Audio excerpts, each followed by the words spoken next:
Bonsoir à tous. Bonsoir. Bonsoir. Donc c'est dans une ambiance un peu particulière où on vous accueille ce soir pour donc notre nouveau vlog, puisque nous sommes effectivement en plein mois de juillet à l'extérieur.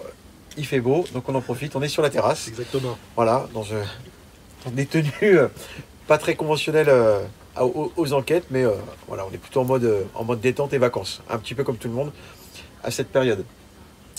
Donc ce soir, en fait, on va revenir un petit peu sur les enquêtes. Donc excusez-nous, on a pris beaucoup de retard sur les vlogs. Donc on va revenir effectivement de l'enquête qui a eu lieu il y a 2 mois, la fillette au pull bleu. Et ensuite on enchaînera donc sur les trois suivantes, hein, jusqu'à l'enquête abonnée. Et puis on vous reparlera un petit peu à la fin de ce vlog de notre dernière enquête, ainsi que les détails. Donc ce soir déjà, dans un premier temps, on vous remercie tous d'être présents, de nous regarder ce soir tranquillement pour ce nouveau vlog où, donc, comme je l'ai évoqué, on va parler un petit peu de l'enquête qui a eu lieu il y a 2 mois, la fillette au pull bleu. Alors cette enquête assez particulière puisque on a innové, que ce soit dans le cadre du lieu ou les circonstances, puisque nous étions dans un salon de coiffure, comme vous avez pu le découvrir, dans un petit village de la région centre.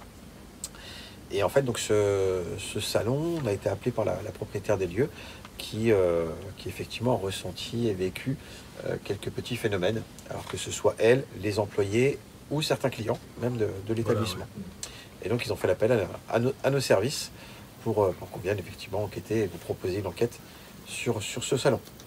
Alors, un petit rappel pour ceux qui n'ont pas souvenir un petit peu de cet épisode. La particularité de ce salon de coiffure, c'est les circonstances et en fait son histoire, puisqu'en fait on l'avait évoqué, donc ce salon a été malheureusement le théâtre d'une tragédie familiale avant justement que l'habitation soit rachetée et transformée en salon de coiffure, puisqu'un père a tué effectivement ses enfants et son épouse, voilà, suite à des problèmes de couple, d'alcoolisation, etc. Et derrière, le bâtiment a été racheté et transformé d'une partie en habitation et de l'autre en salon de coiffure. Alors cette enquête assez particulière, hein, malheureusement, comme vous avez pu le voir, a été perturbée par les bruits extérieurs, entre autres la climatisation du salon qui soufflait très très fort et qui du coup nous a un petit peu gâché le son environnant pendant toute l'enquête. Mais malgré tout, il y a eu quand même un très bon contact. Donc, Aline, tu vas nous en faire part. Ouais. Donc en fait, ce contact que tu as eu avec cette fameuse petite fille au pull bleu. Une petite fille au pull bleu, dans l'arrière boutique qui est utilisée une sorte de lingerie, ou enfin une salle de repos, on va dire, une salle de repos, salle des employés, ouais. Salle des employés. Une première visualisation d'une petite fille, donc vraiment au milieu au mur. Donc je pense que derrière ce mur il y avait une habitation. Donc ça devait être ce mur-là, je pense, qui devait c'était le mur communiquant effectivement avec l'appartement où il y a eu cette tragédie, quoi. Dû aux travaux par la suite. Et comme elle expliquait, cette dame, elle nous expliquait que les phénomènes étaient arrivés une fois que les travaux étaient terminés. Tout à fait. Donc ce qui est logique, c'est très courant. Donc une première visualisation d'une petite fille dans les 7-8 ans, cheveux châtains, cheveux longs, cheveux décoiffés, très, très apeurée, très triste en même temps, très vraiment le teint affaibli, je dirais affaibli. Beaucoup de tristesse, mais qui était vraiment bloquée. Une appréhension très apeurée.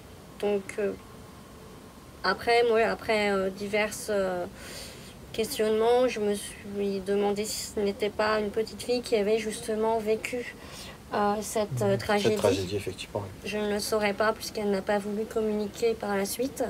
Elle est restée vraiment frustrée à nous regarder et vraiment bloquée. On voit qu'il y a vraiment un cercle de tragédie autour d'elle. Donc voilà. Donc, on n'a pas eu de retour communicatif oraux, c'est-à-dire spirit. À Spirit, on n'a rien eu. Hein. Non, c'était calme. C'était très calme. C'était relativement calme, effectivement. Ce qui est logique, hein, puisque en général, ce genre d'entité qui est vraiment frustrée et très en panique, elle était vraiment en panique, elle se demandait où elle était, perdue, ne souhaite pas communiquer. Hein. J'aurais pu tenter, mais au vu des circonstances, un enfant, on n'attire pas, on laisse faire. Donc voilà, donc c'était une petite communication entre elle et moi. Malheureusement, vous n'avez pas eu de retour, mais donc voilà. C'est vrai qu'on a eu très peu de retours Très peu de retours. sur ça. Et, mais, alors après, effectivement, quand on a poursuivi hors enquête les recherches concernant effectivement cet événement, on s'est aperçu que ce père de famille qui a tué son épouse et ses 2 enfants, c'était 2 filles âgées de 7 et 9 ans. Voilà. D'accord. Donc deux gens. Est-ce que effectivement cette petite fille était en lien avec ce drame? Ça, malheureusement, on ne le saura pas. On ne le saura pas. Ouais. Après notre passage, en fait, moi je suis retourné donc, sur les lieux, j'ai repris contact avec la propriétaire du salon quelques semaines après, en fait, pour lui faire, pour faire le point sur ce qui se passait. Et donc après notre passage, hein, elle me décrit une situation plutôt sereine, très calme, où il n'y a plus rien. Les différents phénomènes qu'elle nous avait évoqués, entre autres les appareils électriques qui se déclenchaient seuls, le micro-ondes, le lave-vaisselle, les portes qui claquaient, même dans la partie salon où les sèche-cheveux se descendaient, voilà, les tondeuses se déclenchaient seuls, plus rien. Et au jour d'aujourd'hui, donc 2 mois après, il ne s'est rien passé. Voilà, il n'y a pas eu de phénomène quel qu'il soit, ou selon une explication. Non, et puis apparemment, voilà, l'ambiance est à nouveau redevenue sereine, parce que même les employés, même les clients, voilà, ils ne ressentent plus rien de... Voilà, effectivement, aucun malaise, aucun ressenti comme ça un petit peu bizarre, non, tout est normal. Pour ça, effectivement, il nous évoquait en plus que même les clients, certaines fois, en fait, elle avait des clients qui étaient pris d'une agressivité sans explication pendant leurs soins, et là, ça ne n'y a plus. Voilà, les clients sont nettement plus agréables, il y a moins de ce pic d'humeur chez les employés ou les clients. Donc, en tout cas, c'était le but de notre intervention, et encore une fois, je crois que le travail a... Oui, sachant servi, on a procédé à une purification longue. Surtout moi, j'ai travaillé énormément dans la cave avec cette dame qui est venue avec moi. Hein. Je ne sais pas si on avait filmé, non. Non, la purification était non filmée, oui. Voilà. Donc, ce qui est logique. C'est très bien. Donc, le travail... pour ça, voilà. Donc le travail a apporté ses fruits. Et pour ça. Et malheureusement, effectivement, vous avez pu le découvrir. On n'a pas pu vous montrer tous les éléments. Non plus pendant l'enquête, parce que il fallait respecter le salon, pour éviter que ce salon se transforme en bête de foire. Hein.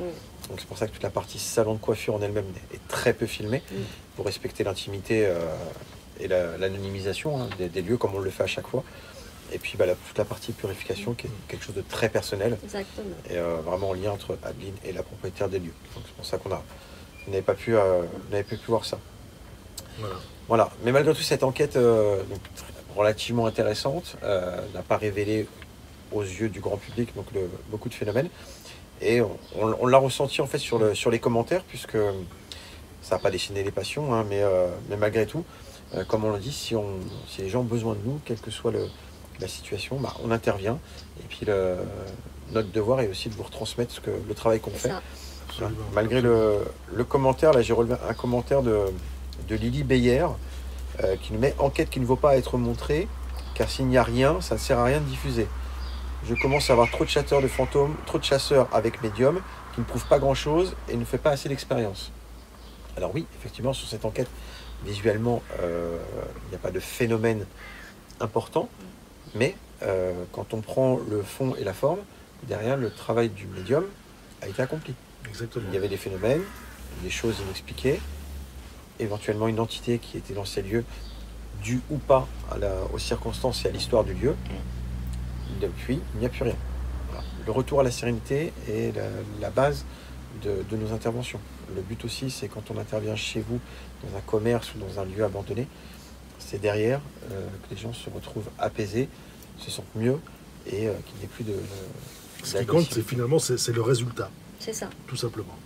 Après, s'il se passe des phénomènes ou non visibles, audibles ou quoi, très bien, tant mieux, mais effectivement, c'est pas parce qu'il ne va rien se passer du visuel ou d'audible pendant notre enquête, c'est pas grave. L'important, c'est que l'intervention de notre médium et notre intervention globale puisse effectivement servir à quelque chose. Et puis voilà, nous, quand on rappelle 15 jours après, qu'on nous dit, écoutez, voilà, il n'y a plus rien. Voilà. bon, ben, finalement, le résultat, voilà, c'est ce qu'on cherche finalement avant tout.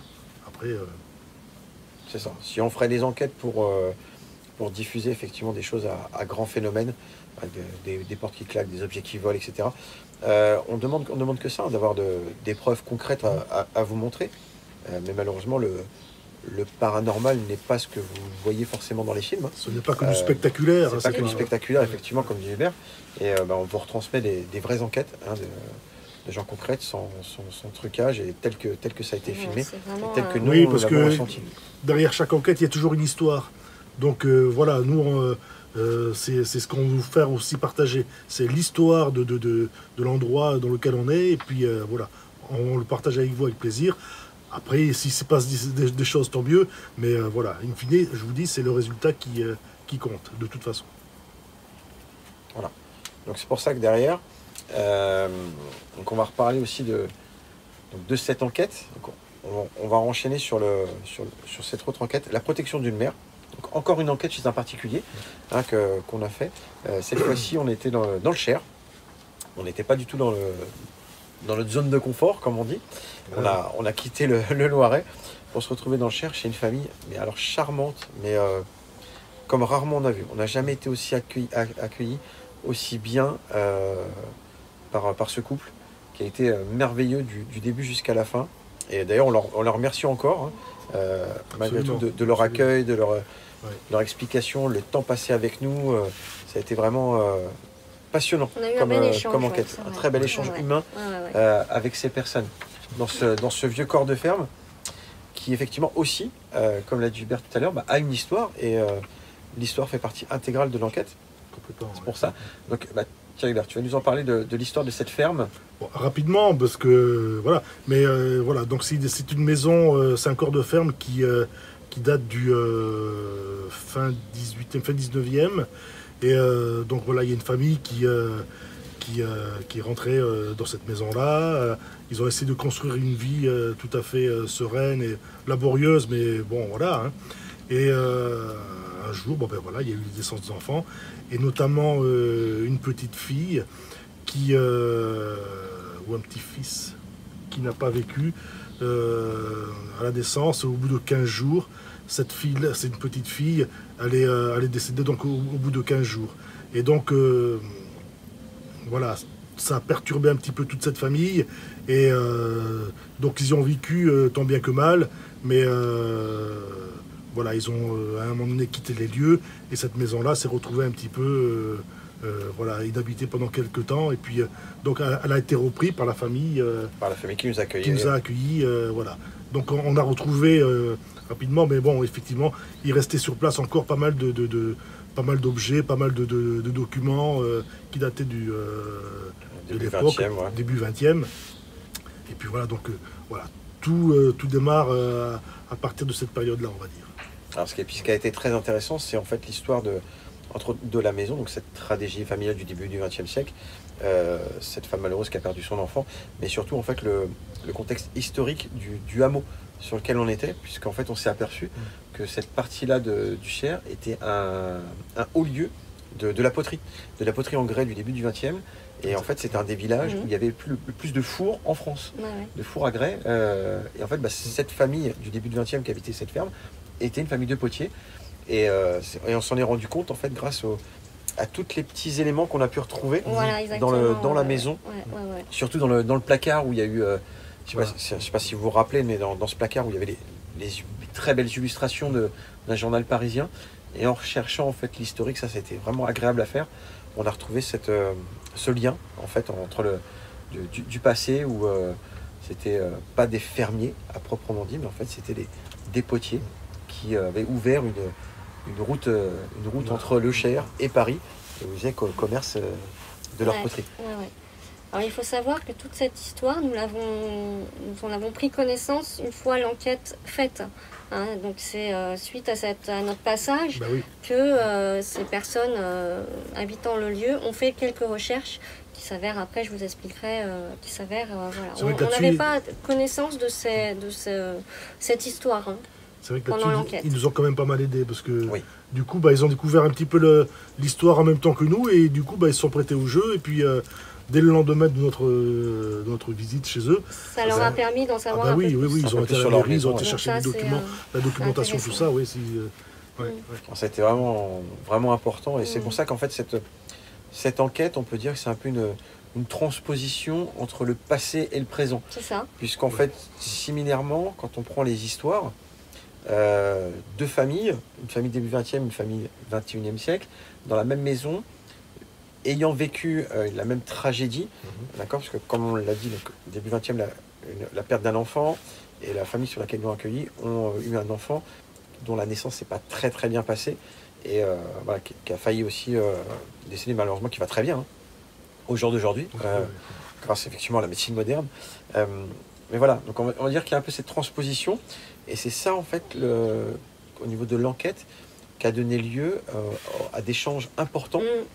voilà, voire même un duo C'est ça. entre Adeline Et cette et dame. cette dame donc, qui en fait habitait, qui hante, entre guillemets, Oui, parce que- cette ferme, parce qu'en fait c'est très très calme, Ouais. très amical, et en fait donc tu vas nous en reparler, mais en fait cette dame qui est présente dans cette ferme a pris cette petite fille qui a failli décéder à sa naissance sous son aile. Et voilà, c'est ça. L'affection, Donc elle ne puis- hante pas la maison, elle protège. Hein. C'est différent. Mais voilà, donc dès notre arrivée, en fait, moi j'ai eu de suite une visualisation d'une femme d'une trentaine d'années qui me disait avoir vécu dans les années 1920, enfin, voilà, qui avait perdu un enfant dans les années 1900, entre 1920 et 1926, 27, je n'ai pas trop de dates, un mois d'août. Donc pour moi, un mois d'août, c'était soit une naissance, soit un décès, ou les deux. Donc voilà, on a su après par la suite que ça pouvait être lié aux recherches que ces habitants ont fait. Puisque vous voyez sur la vidéo que dans le placard, c'est vraiment il y a une étiquette d'une poterie, donc je pense que c'était une poterie de baptême, voire d'essai, je ne sais pas, qu'ils ont conservé, datant du mois d'août, je ne sais plus, 1900, je ne sais plus, 25, je crois, c'est ça. Donc un échange pour un médium très enrichissant. Malheureusement pour vous, voilà, il n'y a pas eu de contact, mais ce n'était pas le plus important pour cette famille. Donc j'ai appris énormément de choses. C'est une défunte qui protégeait justement cette petite qui était très fragilisée lors de la naissance, qui va nettement mieux. Donc il y a des similitudes entre sa vie et la vie de cette petite fille en fait. Et pour moi, elle pense être la maman. Elle pense que c'est sa petite fille.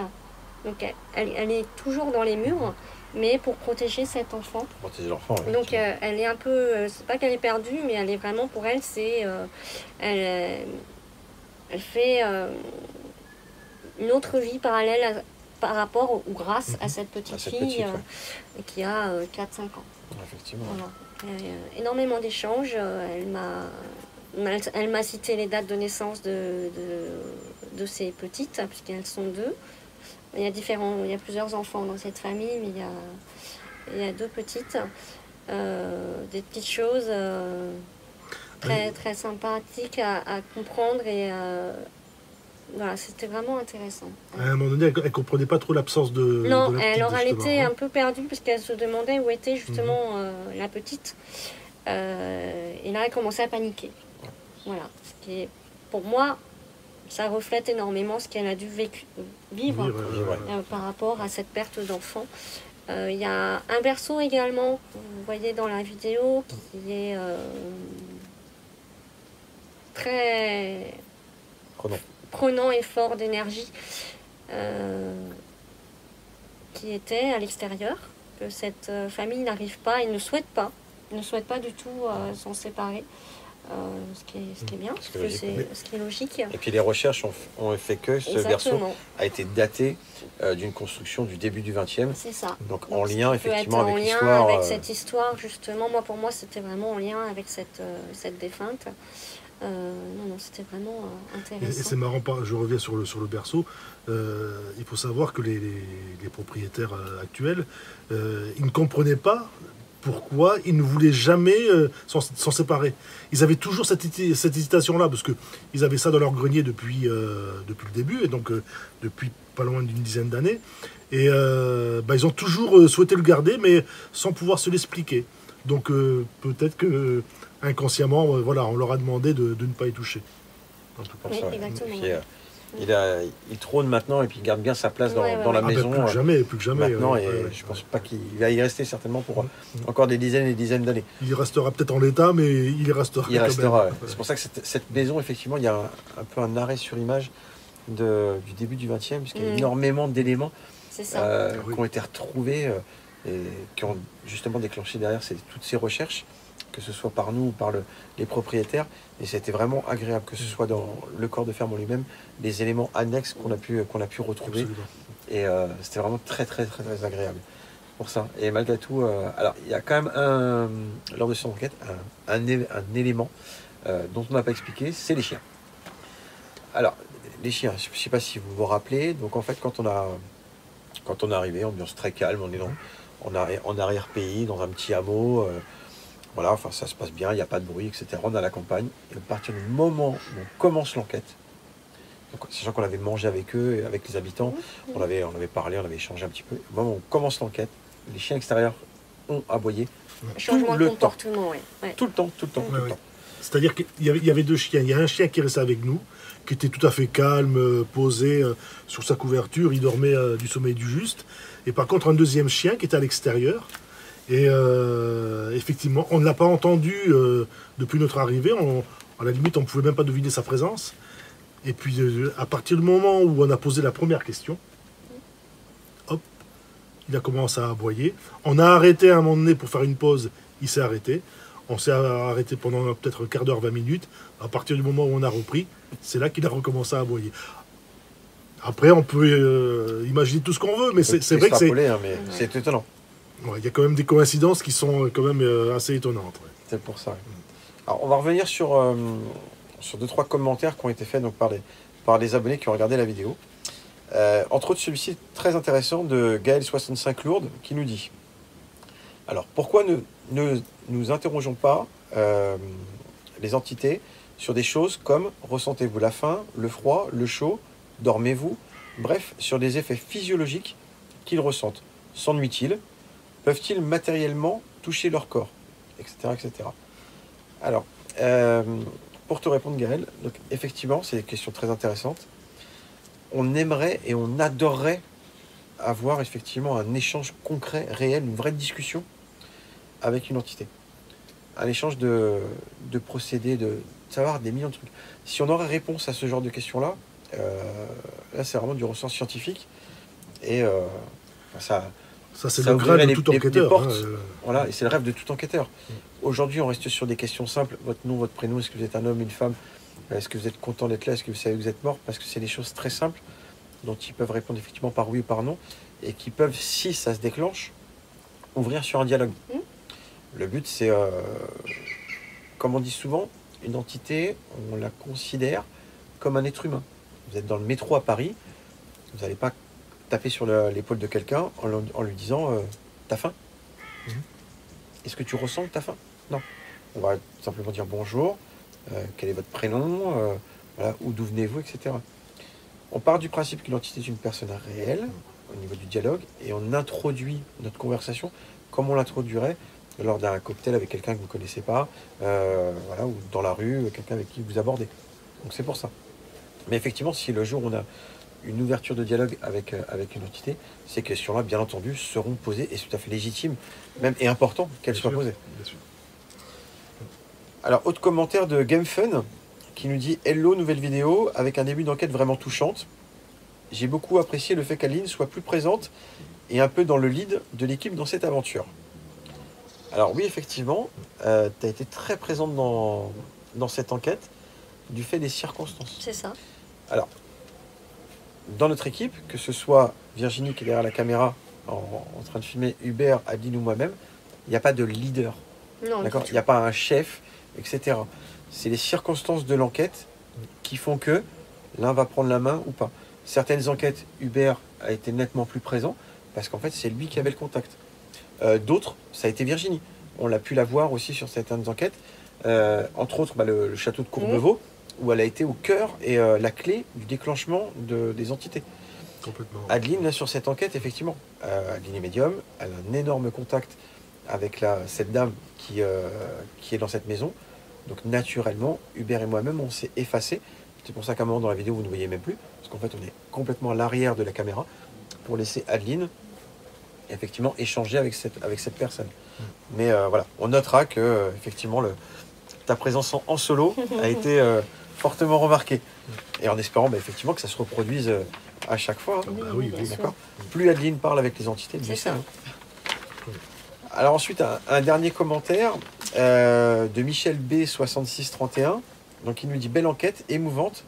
Personnellement, je pense que l'entité est là principalement pour une des petites filles, qui serait peut-être, et pourquoi pas, la réincarnation de sa propre fille. Une chose qu'Adeline vient a évoqué tout à l'heure. Bravo aussi aux habitants de cette demeure qui cohabitent sereinement avec l'entité. Le chien qui aboie, c'est troublant. Peut-être invitait-il l'équipe à se rendre à l'extérieur de la maison. Merci à vous, j'aime beaucoup votre façon respectueuse d'enquêter. Alors, Michel B 6631 déjà, merci beaucoup pour ce commentaire, vraiment touchant. Et effectivement, donc, comme tu l'as évoqué, hein, donc, le lien entre cette petite fille et l'entité. Oui, c'est ça. Je pense que cette entité n'arrivait pas à faire, ne comprenait pas si elle était encore dans son monde, dans son passé, ou vraiment une protection de notre enfant. Pour moi, il y avait vraiment une similitude de vie. Donc, en tout cas, merci à tous pour ces bons retours. On a vraiment apprécié de faire cette enquête. Et on remercie encore une fois les propriétaires de cette maison, de l'accueil et la gentillesse dont ils ont fait preuve à notre égard, qui était vraiment très, très marquant. Donc si vous aussi, hein, on le rappelle tout souvent, mais si vous connaissez quelqu'un qui a besoin de nous, qui dans son habitation ou sur son lieu de travail, voilà, a des phénomènes inexpliqués qui méritent réflexion, voire peut-être notre intervention, n'hésitez pas à venir nous voir, à nous envoyer un message en message privé via notre page Facebook ou par mail, hein, qu'on puisse faire le point ensemble et puis tout à fait. Éventuellement envisager une intervention. Hein. Ça sera voilà, toujours avec le plus grand des plaisirs. Et maintenant, vous connaissez notre méthode de comment on travaille, comment on agit avec les gens. Donc voilà, donc n'hésitez surtout pas. Hein. D'accord. Et n'oubliez pas aussi, bien entendu, de continuer à partager, parce que sur cette enquête, il y a eu beaucoup aussi de partage.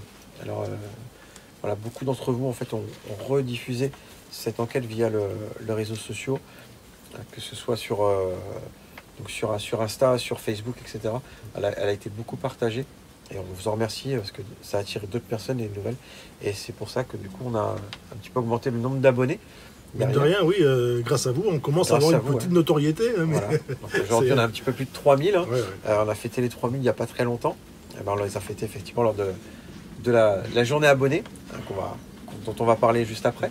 Et effectivement, c'est toujours touchant d'avoir tous ces commentaires amicaux, chaleureux. C'est encourageant. C'est encourageant et ça nous entraîne effectivement, ça nous tire vers le haut, comme on dit. Absolument. Donc, merci beaucoup. Alors donc effectivement, on va évoquer donc cette troisième enquête, la plus récente. Alors ça a été c'est parti en fait d'une idée. Voilà, on s'est dit voilà, ça fait 1 an que la chaîne YouTube est créée. Voilà. Pourquoi ne pas faire une enquête commune avec vous, en l'occurrence. Donc on vous avait effectivement lancé l'invitation. Vous avez été nombreux à répondre présent. Et puis au final, effectivement, on a pu faire cette enquête donc, dans le Loiret, au Carrefour de la Résistance, un lieu extrêmement connu pour sa tragédie de la Seconde Guerre mondiale. On a pu partager avec vous en fait un moment convivial, chaleureux. Je crois qu'il n'y a pas assez d'adjectifs pour qualifier. Une belle rencontre. Pour qualifier ça. Voilà. On a rencontré certains d'entre vous d'une gentillesse et ça a été incroyable. On ne s'attendait vraiment pas à ça. Hein, des gens qui ont fait plus de 6 heures de route, venir d'Alsace pour nous rencontrer, ça a été vraiment touchant. Oui, plus de 6 heures, 7 heures même. 7 heures, ouais. Ils ont fait un périple pour venir nous voir et partager avec nous donc, ce moment. Cette enquête où effectivement il y a eu 2 phases entre guillemets Il y avait plutôt la phase d'échange et de rencontre. On a pas mal discuté, échangé, partagé aussi un pique-nique ensemble en extérieur. Et puis ensuite, on a fait cette enquête donc au Carrefour de la Résistance avec eux, puisque c'était eux justement les acteurs. Alors, ça a été très timide, hein, ce qui est tout à fait normal, mais on a essayé de leur tendre la perche et la main pour qu'ils puissent effectivement agir. Alors, comme on l'avait évoqué, donc ce genre de principe d'effet de groupe, un peu malheureusement effectivement bloqué, mais le but c'était aussi de partager, de comprendre comment fonctionne une enquête. Voilà. Et malgré tout, il y a eu quelques phénomènes, puisqu'il y a eu donc quand on était face à la maison forestière, tous ensemble en train effectivement d'essayer de faire une séance de Spirit Box, il y a eu cette situation entre deux abonnés. Deux abonnés, qui ont ressenti au même moment une sorte de source de chaleur sur leur visage. Donc elles étaient vraiment parallèles. Donc l'une avait vraiment la source de chaleur au côté droit et l'autre justement qui était à sa droite, côté gauche. Et ça les a un petit peu perturbés parce que c'est vrai que forcément, ce qui est logique, on s'est demandé, donc moi je n'ai rien ressenti à ce moment-là, si ce n'est un passage, mais très, très furtif, très rapide. On n'a pas su expliquer ce qui a duré quand même un petit bout de temps quand après, même. On peut toujours interpréter, mais la maison forestière, c'est celle qui avait brûlé. Voilà, c'est ça. Donc c'est ce que j'avais dit. Il y a de cause à effet, on ne sait pas trop. On ne sait pas trop. Est-ce que c'était un fluide, un passage de fluide d'énergie? Voilà, aussi ça peut être un passage de fluide, source de chaleur. Là, d'après ce que je me souviens, c'était assez fixe. C'est-à-dire qu'à un moment donné, les filles, elles changent de face. Et c'est l'autre face c'est comme si elles étaient au milieu d'un foyer. Voilà, de chaque côté d'un foyer. Et qu'elles ressentaient le rayonnement, selon la position qu'elles avaient. Mais c'était fixe. Si elle bougeait, elle ne ressentait plus rien. Si elle revenait à cet endroit-là, elle ressentait. C'était vraiment très très prenant. Ouais. C'est pour ça. Ça a duré un petit moment. Ça a duré un petit moment, voire jusqu'à temps qu'on quitte les lieux. En fait, elles l'ont ressenti. Elle l'a ressenti jusqu'au bout. Ça veut dire facilement un quart d'heure, 20 minutes. Hein. Et pour un phénomène, c'est quand même assez long. Généralement, un phénomène, ça va être assez rapide ou quoi. Tandis que là, c'était vraiment... on a eu le temps d'analyser la chose. D'analyser la chose. C'était pour ça. Et pareil, dans les phénomènes, il y a eu tous ces bruits qui ont été entendus, ce coup de fusil aussi qui a été notifié à un moment par un des abonnés. Alors effectivement, le but, c'était que ce soit eux qui réagissent et qui ressentent les choses. On était là pour les accompagner.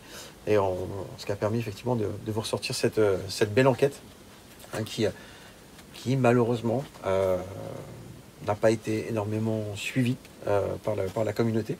Mais malgré tout, il y a eu des bons retours, puisqu'il y a pas mal de commentaires encourageants. Donc, par exemple, de Freddy Coiré qui nous dit « Bonsoir les amis, une belle soirée avec vous et vos abonnés. C'était très convivial et sympa. Merci à tous, bonne soirée. » Corinne Rivet qui nous dit « Belle enquête, c'est une expérience pour ce groupe. Merci à vous tous. » Alors effectivement, en retour, derrière, ça a été un élément marquant pour eux. On les a recontactés, on a toujours contact avec certains suite à ça. Et en fait, je ne dis pas qu'ils ne s'en remettent pas, mais ça les a marqués, ça les a touchés. Ça a peut-être ouvert des portes, peut-être qu'on a créé derrière des nouveaux enquêteurs. Il y en a qui vont se décider peut-être de se lancer dedans. Et c'est tout ce qu'on leur souhaite, en l'occurrence. Et bien entendu, ce genre d'expérience... comme nous le dit Panthère 78, merci pour cette belle enquête, j'ai beaucoup aimé. J'espère que tous ceux qui ont regardé ont beaucoup aimé. Et ça sera avec grand plaisir si possible, on renouvellera ce genre d'expérience. Voilà. Alors que ce soit dans le Loiret ou ailleurs. Après, c'est les circonstances d'organisation qui permettent de faire ça. Mais voilà, c'est un bel échange pour eux, pour nous, et tous ensemble surtout. Après, on verra sur quelle fréquence on peut le faire. Mais c'est vrai qu'autant il n'est pas possible de faire venir des gens pour une enquête vraiment... à 100% enquête, parce que pour des raisons de sécurité, de confidentialité, etc., là, c'est pas possible. Mais effectivement, on peut très bien organiser de temps en temps. Alors, est-ce que c'est à date anniversaire ou on verra comment ça peut se goupiller. On essaiera de faire des rencontres et puis d'échanger. Et puis, faire une petite enquête comme ça entre nous tous, ça peut être sympa. Ça peut être sympa, oui. Donc effectivement, on vous invite, alors si vous n'avez pas eu la chance ni la possibilité de voir cette enquête, on vous invite vraiment à aller jeter un coup d'œil. Alors malgré tout, on a fait un choix particulier, donc ça a été une décision. Il y a eu quelques commentaires où on nous disait que l'enquête commençait à 45 minutes. Alors effectivement, on a fait le choix sur un épisode de regrouper les deux phases. sur la phase d'échange qui nous semblait importante pour effectivement que vous puissiez découvrir un petit peu comment ça s'est passé, la rencontre avec les abonnés, la présentation du matériel, les différents dialogues qu'on a eus, les échanges qu'Aline a eu avec certains, aussi qui souhaitaient plus approfondir leur connaissance sur le plan de la médium, enfin, du médium, et puis le petit pique-nique qu'on a eu, voilà, avant effectivement de faire l'enquête. Alors oui, l'enquête ne commence effectivement qu'à 45 minutes, mais avant c'est tout aussi important, et ça fait partie du rituel, et c'est ce qu'on souhaitait aussi vous faire partager. Oui, exactement. C'est pour ça. Sinon, ça aurait lieu à deux épisodes. Ça n'aurait pas été concordant et ça aurait vraiment gâché les épisodes. Donc, allez le voir si vous ne l'avez pas regardé. Donc, l'enquête abonnée. Hein. Franchement, non, un lieu passionnant, un échange ou en couleur avec des gens formidables, tout simplement. Tout le monde a été vraiment chaleureux. Ah oui. C'était vraiment un plaisir. Voilà, communicatif, vraiment, c'était vraiment partagé, super, ouais. Pour ça. Alors, c'est pour ça que vous avez aussi, on a essayé de mettre en place un nouveau système, entre guillemets. On vous a ouvert une porte. Donc, on a fait une publication il y a quelques temps donc, sur Facebook, où en fait, on vous invite à nous faire découvrir un lieu. Alors, là où vous êtes, partout en France, hein, si vous connaissez un lieu vous avez déjà été enquêté, vous avez déjà eu des phénomènes, etc. Et ben on vous propose de venir. Donc en fait, cette fois-ci, c'est nous qui nous déplaçons. On se déplace chez vous. Et avec vous, on va réaliser l'enquête sur le lieu que vous connaissez. Donc n'hésitez pas à venir nous en faire part par message privé.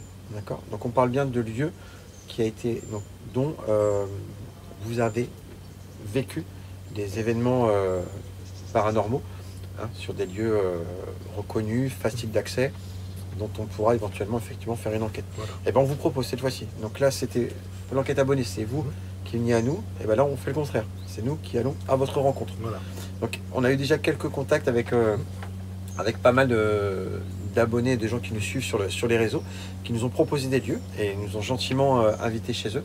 Alors pour l'instant ça va pas se faire dans l'immédiat, parce qu'effectivement ça demande une grosse logistique, parce que ce sont des gens qui habitent loin, entre autres là, en Corse, là du côté de Montpellier, etc. Donc nous habitons dans le Loiret, 8 heures de route, et puis n'oublions pas que ça reste pour nous c'est un loisir, donc en plus de notre travail. On a tous des vies de famille, et on fait ça en plus, donc il faut qu'on arrive déjà à 4 à caler nos plannings, faire garder les enfants et en plus pouvoir partir.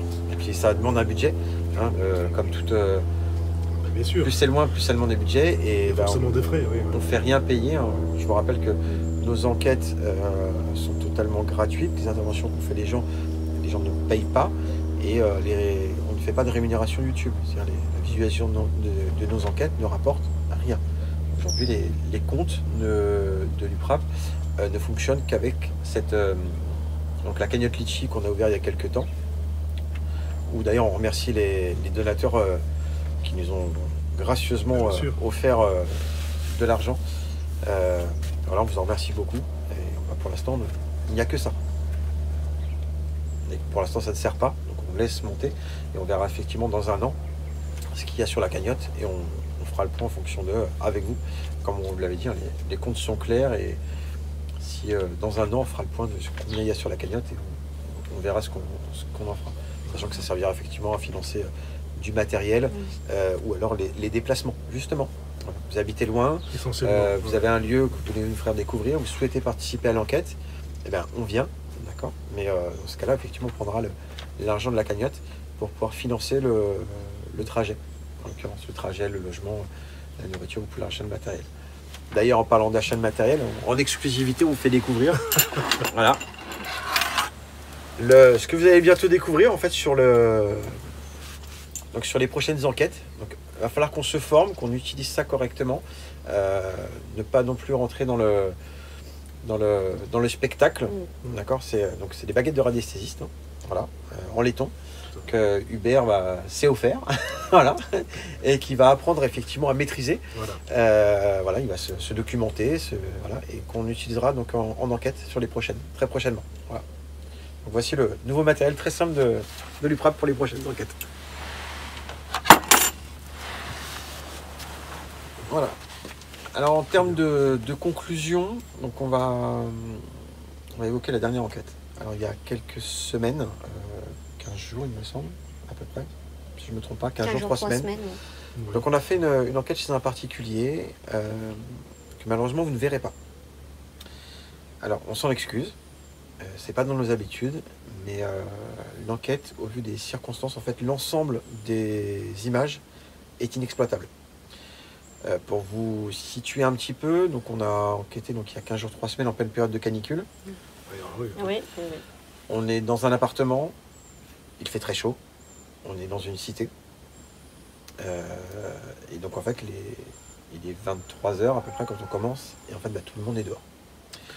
Donc tout le monde est dehors, donc on a énormément de bruit extérieur, effectivement de jeunes qui crient, qui jouent, qui font des batailles d'eau, etc. Toutes les fenêtres sont ouvertes de l'appartement, on est obligé d'avoir des ventilateurs parce qu'il fait 30 et Il faut quelques savoir qu'on degrés. était sous les toits pratiquement. Hein, donc, Et en plus face à l'appartement au dernier étage. Donc malheureusement, donc cette enquête ne sera pas diffusée parce que c'est pas du tout exploitable. C'est inexploitable.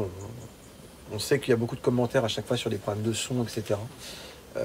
Là, c'est même plus des commentaires, c'est que vous allez nous haïr de vous faire diffuser une enquête avec un son pareil. alors, c'est dommage, on le regrette parce que c'est vrai que la famille qui nous a reçus, voilà, on l'a fait de toute bonne foi et voilà, mais c'est vrai que, en tout cas, à ce moment-là, les conditions n'étaient pas du tout vraiment, enfin, voilà, elles n'étaient pas présentes pour faire quelque chose de correct.